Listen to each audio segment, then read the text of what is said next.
नमो तस् भगवतो अरहतो सम्मा सम्बुद्धस्स।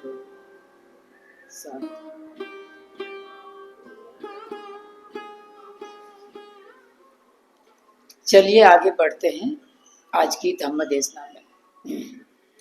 धम्मपद के बाल वग के 10 नंबर की ये गाथा है। ओवरऑल देखा जाए तो ये 69 अर्थात 69 नंबर की गाथा है।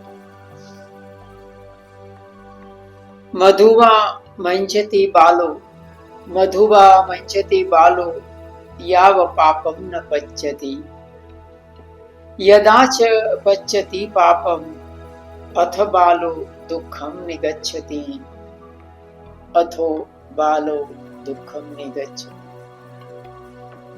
जब तक पाप का विपाक नहीं मिलता है तब तक मूर्ख उसे मधु के समान मीठा समझता है, किंतु जब उसका फल मिलता है तब मूर्ख दुख को प्राप्त होता है। साधु साधु। ये धम्म देशना भगवान बुद्ध के शासन की एक उत्पल वर्णा थेरी के ऊपर है। उसका नाम उत्पल वर्णा इसीलिए पड़ा था कि उसका जो देह लालित्य था वो कमल के माफिक था और बहुत सुंदर होने के कारण उसके माता पिता के लिए एक समस्या बन जाती है और परिणाम स्वरूप माता पिता उसको भिक्षुणी बनने के लिए आग्रह करते हैं और उत्पल वर्णा है वो भगवान के शासन में एक भिक्षुणी बन जाती है। भगवान के काल में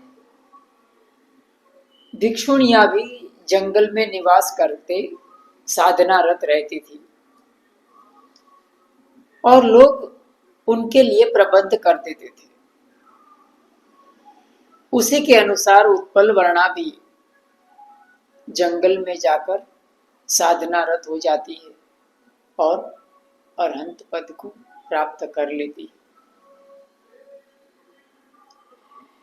एक दिन होता यह है कि उत्पल वर्णा भिक्षाटन के लिए जाती है और उनका एक मामे का लड़का, मामेरा भाई था, वो जंगल में उनका निवास था, उसकी कुटिया में आकर छुप जाता है। उत्पल वर्णा जब बाहर से आती है तो उसको पता नहीं चलता है, बाहर प्रकाश के कारण उसकी आंखें उनको देखने में थाप खा जाती है और जब भी थोड़ा सा अंधकार उतरता है तो उसका मामा का लड़का नंद उसका नाम था, वो बाहर आता है और उत्पल वर्णा के साथ जबरदस्ती करता है, उसके ऊपर वो बलात्कार करता है। उत्पल वर्णा क्योंकि अरहंत थी इसीलिए नंद को बहुत बड़ा अकुशल कर्म का पाप लगता है और धम्मवाणी में 2 बातें आती हैं, दोनों बातें आपके सामने रखूंगा। एक में कहा गया है ये कथा में कि जो नंद था उसको ये अकुशल कर्म के कारण वो उधर ही जमीन फटती है और वो जमीन में समा जाता है, निरय लोक में चला जाता है। दूसरी एक कथा के मुताबिक जो नंद है वो उसको बहुत गहरा आघात लगता है, वो अपने ही पाप कर्म के कारण उसको बहुत बड़ा सदमा लगता है और भगवान के शासन में वो आगे जाकर बदल जाता है, सुधर जाता है और वो भी भगवान बुद्ध के शासन में भिक्षु बनकर अरहंत पद को प्राप्त कर लेता है। तो भगवान बुद्ध ने ये गाथा के माध्यम से समझाया, क्योंकि जो नंद था उसने एक क्षणिक सुख के लिए बहुत बड़ा अकुशल कर्म किया, पाप कर्म किया। जिस तरह से क्षण के सुख के लिए, जैसे कोई भंवरा होता है, वो मीठा स्वाद लेने के लिए जाता है, लेकिन वो कमल में बंद हो जाता है।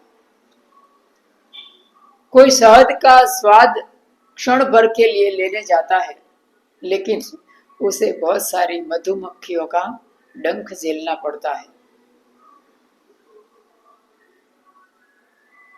तो भगवान बुद्ध ने यही कहा कि हम क्षण भर के सुख के लिए बहुत बड़ा पाप करते हैं, और उस पाप का जब भी कर्म फल हमको मिलता है, कर्म विपाक आता है, तो हमें बहुत दुख उठाना पड़ता है और हम रोते रोते उस दुख का भोग करते हैं। तो इसको भगवान बुद्ध ने शहद की उपमा दिया था कि शहद का क्षणिक स्वाद लेने के लिए इंसान बहुत बड़ा अकुशल कर्म करता है। भगवान बुद्ध ऐसा कहे कि ये गाथा कही थी, मधुवा मंजति बालो, मधुवा मंजति बालो याव पापम न पंचति। माने उसको पाप नहीं दिखाई देता है, जब भी क्षण भर का वो शहद का स्वाद लेने लगता है तो उसको पाप कर्म का विपाक नहीं दिखाई देता है।